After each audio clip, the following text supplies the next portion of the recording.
தனுசு ராசிக்காரர்களுக்கு பார்த்தீங்கன்னா இந்த வாரத்திலிருந்து 8ல் இருந்த செவ்வாய் அப்படியே மாறி 7ஆம் இடத்துல நிலை கொள்ளுகிறார். அவர் வக்கரத்தில் இருக்கிறார். ஜூன் மாதம் வரைக்கும் அவர் இப்படி மாறிக்கிட்டு தான் இருப்பார்.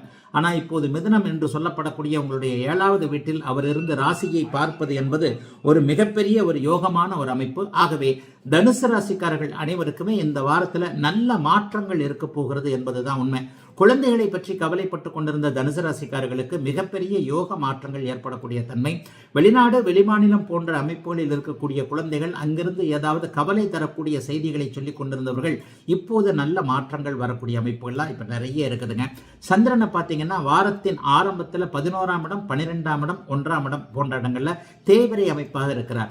எப்பொழுதெல்லாம் தனுசு ராசிக்காரர்களுக்கு அட்டமாதிபதி பலவீனத்தை அடைகிறாரோ அப்போது எதிர்பாராத நஷ்டம்ங்கிறது ஏதாவது நடக்கும். அது இந்த வாரம் இருக்கு. அதாவது வியாழக்கிழமை வெள்ளிக்கிழமை எல்லாம் நடுப்பகுதியில் பார்த்தீங்கன்னா அவர் 12ஆம் இடத்துல மறைகிறார். 12ஆம் இடத்துல நீச்சனாகி அமாவாசைக்கு பக்கத்தில் இந்த வாரத்தில் முழுக்க இருக்கிறார். ஆகவே பெரிய கஷ்ட நஷ்டங்கள் எதுவும் இல்லாமல் ஒரு தவிர்க்க முடியாத ஒரு சம்பவத்தின் மூலமாக, தவிர்க்க முடியாத ஒரு அறிமுகத்தின் மூலமாக நல்லவைகள் நடக்கக்கூடிய அமைப்பு. பொருள் வரவு, நல்ல பொருள் சேர்க்கை போது இருக்கும். அசுப விரயங்கள் தடுத்து நிறுத்தப்படும்.